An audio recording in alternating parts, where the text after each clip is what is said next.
হযরত মূসা কালিমুল্লাহ বলেন, ফিরাউন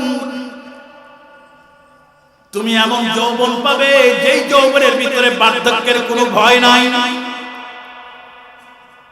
আবাদুল আবাদ চিরদিনের জন্য এমন তাগড়া যুবক থাকবে, বরং দিন যত যাবে তোমার সৌন্দর্য বাড়তেই থাকবে, রূপ লাবণ্যতার বাড়বে, কমবে না কোনোদিনও। আমার পয়গম্বর হাদিস শরীফের মধ্যে বলছেন, এ মুসলমান যুবকেরা খুব ভালো করে বুঝো, পয়গম্বর হাদিস শরীফের মধ্যে বলছেন জান্নাতের ভিতরে প্রত্যেক শুক্রবার আল্লাহ পাক রব্বুল আলামিন একটা বাজার লাগাবেন, একটা মেলা লাগাবেন, মেলা বাজার লাগবে বাজার। ওই বাজারের ভিতরে এমন কোন না দুনিয়ার বাজারের মতো পরাগান্দা পচা বাজার না, ওইটা হবে রূপের বাজার। ওই জান্নাতের বাগানটা হবে, বাজারটা হবে রূপের বাজার। জান্নাতি মানুষগুলো প্রত্যেক সপ্তাহে শুক্রবারের দিন রূপের বাজারের ভিতরে ঢুকবে। মুসলমান বন্ধুরা আমার, যেই পরিমাণ রূপ আর লাবণ্যতা নিয়ে বাজারের ভিতরে ঢুকেছিল, শুধুমাত্র স্টল গুলার সামনে দিয়ে ঘুরে আসবে, টাকা লাগবে না, খরিদ করা লাগবে না, শুধুমাত্র স্টল গুলোর সামনে দিয়ে ঘুরে আসবে। আল্লাহ পাক রব্বুল আলামিন যেই পরিমাণ রূপ আর লাবণ্যতা নিয়ে বাজারের ভিতরে ঢুকেছিল তার চেয়ে ডবল রূপ আর লাবণ্যতা দান করবে। রূপ লাবণ্যতা বেড়ে যাবে। বড় আশ্চর্যের কথা হলো, এই বাজারের ভিতরে মহিলারা যাবে না। জান্নাতের বাজারের ভিতরে মহিলারা ঢুকবে না। সুবহানাল্লাহ বলেন না সুবহানাল্লাহ। জান্নাতের বাজারের ভিতরে আল্লাহ পাক মহিলাদেরকে ঢুকাইবে না, জান্নাতের ভিতরে মহিলারা বাজারের ভিতরে ঢুকবে না। তাহলে তো দুনিয়ার বাজারের ভিতরে ঢুকতে পারে। কথা বলে জান্নাতের বাজারের ভিতরে মহিলারা ঢুকবে না। আপনারা এখন বলতে পারেন, তাইলে তো প্রত্যেক সপ্তাহে যুবকদের ছেলেদের রূপ লাবণ্যতা বাড়বে, ওদের রূপ লাবণ্যতা কি বাড়ানোর দরকার নাই? কেমনে বাড়বে? মুসলমান বন্ধুরা আমার, কথাটা বোঝার জন্য এখন উদাহরণ দেওয়া, বোঝান হাদিস বোঝা একদম সহজ, প্রযুক্তি সহজ করে দিয়েছে। কিতাবের ভিতরে আল্লাহর পয়গম্বর বলছেন, জান্নাতি যুবকগুলো রূপের বাজারের ভিতরে একদিক দিয়ে ঢুকবে আর বের হয়ে আসবে, তার লাবণ্যতা ডাবল হয়ে যাবে। জান্নাতের ভিতরে প্রবেশ করবে, জান্নাতে তার সমস্ত হুর রমণীগুলো তার পাশে আসবে আর বলবে, আরে তুমি কই গিয়েছিলে? তোমার রূপ লাবণ্যতা তো আগের তুলনায় অনেক বেড়ে গেছে, কোথায় গিয়েছিলা? কি করে আসছো? ওই যে জান্নাতি নারীরা স্বামীর চতুর্দিকে দাঁড়ায় যাবে আর স্বামীর রূপের এই ফোকাস তাদের চেহারার উপরে পড়বে। মুসলমান বন্ধুরা আমার, যেই পরিমাণ রূপ পুরুষ বাজারে গিয়ে নিয়ে এসেছিল, এই পরিমাণ রূপ প্রত্যেকটা নারীর দেহের ভিতরে ট্রান্সফার হয়ে চলে যাবে। মোবাইল ফোনের ভিতরে যতগুলো প্রোগ্রাম আছে, এক প্রোগ্রাম একই, সব প্রোগ্রামগুলো একই সাথে শেয়ারিংয়ের মাধ্যমে 10টা 15টা মোবাইলের ভিতরে ট্রান্সফার করা যায় কিনা? কথা বলেন না, যায় কি যায় না? কিন্তু বলেন তো দেখি, আমার মোবাইলের ভিতরে ফাংশনগুলো কি কমে যাবে? কথা বলেন, কমে যাবে। মুসলমান ভাইরা আমার, দুনিয়ার মানুষের প্রযুক্তি যদি এমন হয়, এক মোবাইলের সকল প্রোগ্রামগুলো আরেক মোবাইলের ভিতরে পার করা যায়, কিন্তু আমার মোবাইল থেকে একটাও ডিলিট হয় না। যে মানুষগুলো, যে রব্বুল আলামিন এই মানুষগুলোকে বানাইছেন, সেই মহান আল্লাহ পাকের প্রযুক্তিটা আরো কত উন্নত হতে পারে। মুসলমান বন্ধুরা আমার, সে আল্লাহ বুঝি পুরুষের দেহের থেকে তার সৌন্দর্যগুলো ট্রান্সফার করে নারীদের দেহের ভিতরে ঢুকাইতে পারে না। কথা বলেন পারে? মুসলমান ভাইরা আমার, খুব ভালো করে বুঝবেন।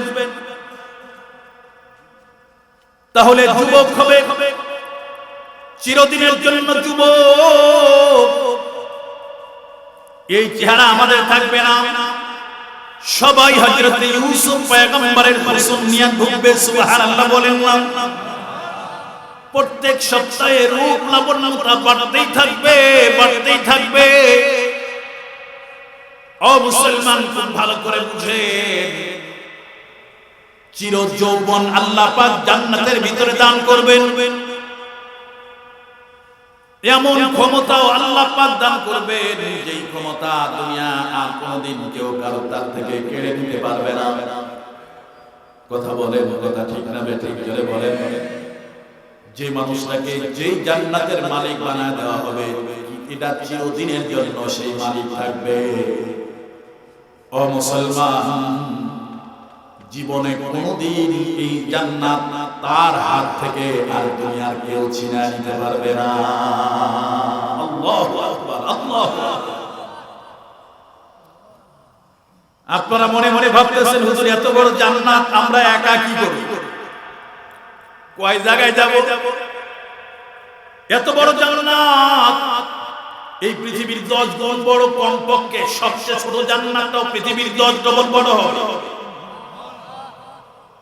এত বড় জান্নাত দিয়ে আমরা কি করব? কোথায় যাব? দেখব কেমনে? মুসলমান, খুব ভালো করে বুঝেন, আল্লাহ পাক রব্বুল আলামিন প্রত্যেকজন জান্নাতীকে এমন পাওয়ার আর ক্ষমতা দিবেন। মুসলমান, আপনি যখন জান্নাতের যে জায়গায় বসার জন্য, যাওয়ার জন্য কল্পনা করবেন, আপনার কল্পনা করতে দেরি হবে, আপনি ওই জায়গায় পৌঁছতে দেরি হবে না। আল্লাহু আকবার, আল্লাহু আকবার। কি অকল্পনীয় জান্নাত আল্লাহ বানিয়েছে! আল্লাহ, শুধুমাত্র কল্পনা করবেন আমি এখন জান্নাতের অমুক জায়গায় ঢুকবো, চোখটা বন্ধ করবেন আর খুলবেন, দেখবেন সেখানে আপনি উপস্থিত। সুবহানাল্লাহ বলেন। আমার কথা না, আল্লাহ নিজে বলেছে, ওয়ালাকুম ফিহা মা তাশতাহি আনফুসুকুম ওয়ালাকুম ফিহা মা তাদউন।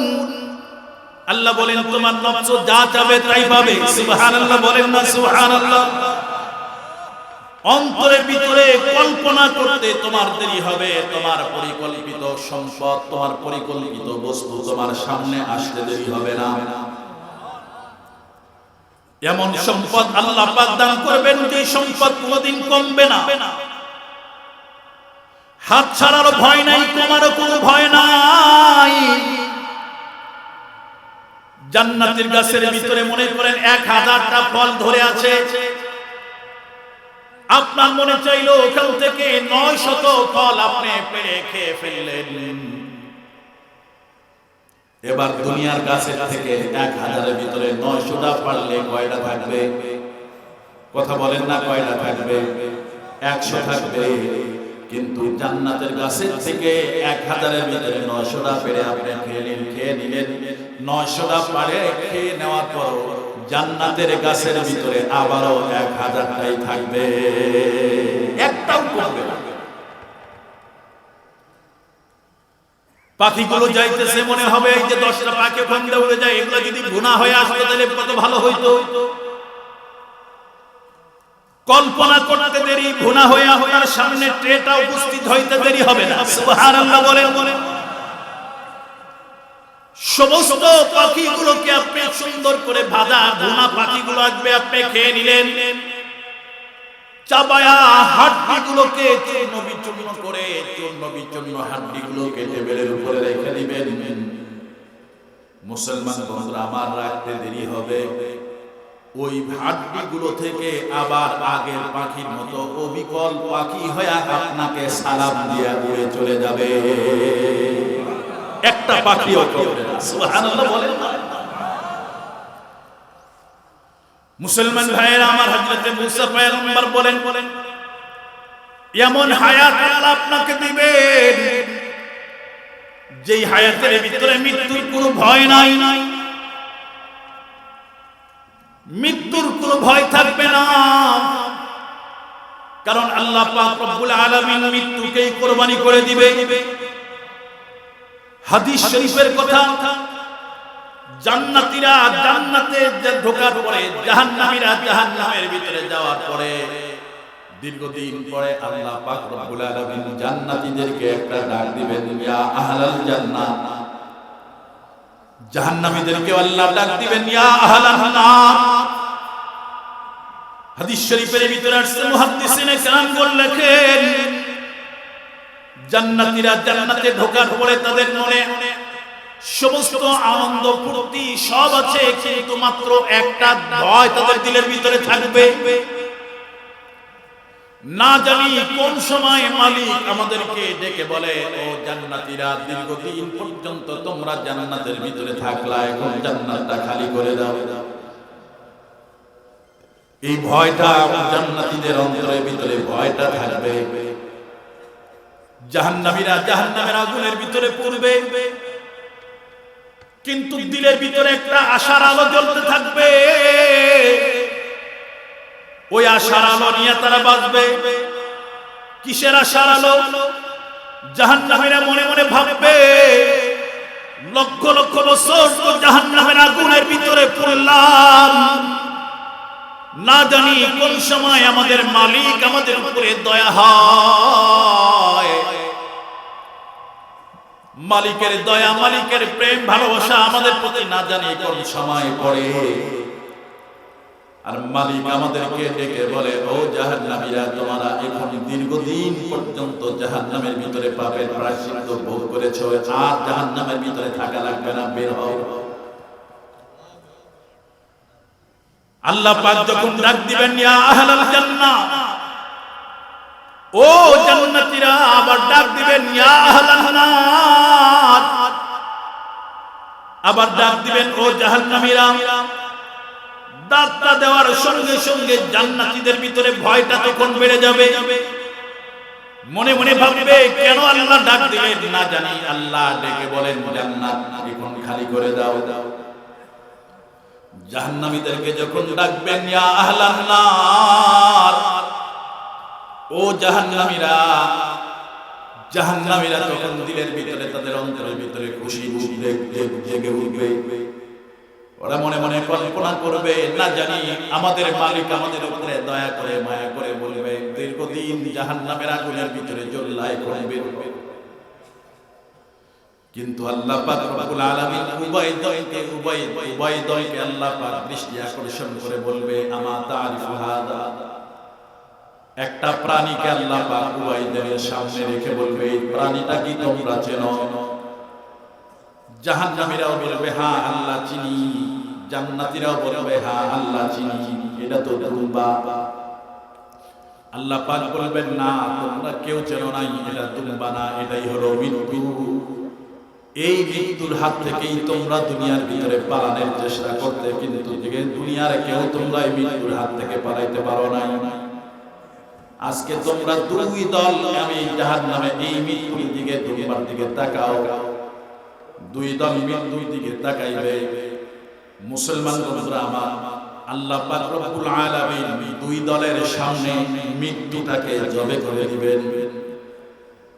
দুই দলের সামনে মৃত্যুটাকে জবে করে দেওয়ার পরে আল্লাহ পাক বলবেন, ও জান্নাতীরা, কুম খালিদান মুখাল্লাদান ইয়া আহলাল জান্নাত, ও জান্নাতীরা, জান্নাতের ভিতরে চিরদিন থাকো।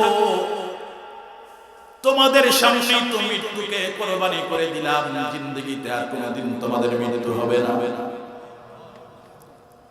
জাহান্নামীদেরকে ওদেরকে বলবে, কুল খালিদান মুখাল্লাদান ইয়া আহলান নার, ও জাহান্নামীরা, জাহান্নামের ভিতরে চিরদিন থাক, তোদেরও জিন্দেগিতে কোনোদিন মৃত্যু হবে না, মৃত্যুকে তোদের সামনে তো কুরবানি করে দিলাম। মৃত্যুকে তো তোদের সামনেই কুরবানি করে দিলাম, তোদেরও কোনোদিন মৃত্যু হবে না। ঘোষণাটা শোনার পরে জান্নাতীদের ভিতরে আনন্দের জোয়ার বইতে থাকবে। জাহান্নামীরা চিৎকার করে করে আল্লাহকে ডেকে ডেকে বলবে, রব্বুল আলামিন, এমন ঘোষণা তো শোনার জন্য আমরা প্রস্তুত ছিলাম না। ও মালিক, তুমি যদি এই ঘোষণাটা না শোনাইতা, তাও তো আমরা আজীবন একটা আশা নিয়ে আমরা জাহান্নামের মধ্যে আজকে থেকে তো আশার আলোটাও আমাদের দিল থেকে মুছে গেল। এই জন্যই তো রব্বুল আলামিন বলেন ওয়ামান যুযিহা আনিন নারি ওয়া উদখিলাল জান্নাতা ফাকাদ ফাজ। জাহান্নাম থেকে যে বাঁচলো আর জান্নাতের মালিক যে হয়ে গেল সেই হলো দুনিয়ার ভিতরে বড় সফল। কারণ ও তিনটা সফলতার তিনটা জিনিস একত্রে পাবে জান্নাতের ভিতরে। আল্লাহ পাক এই জন্য বলছেন জাহান্নাম থেকে যারা বাঁচলো আর জান্নাতের মালিক যারা হয়ে গেল তারাই হলো দুনিয়ার মধ্যে সফল।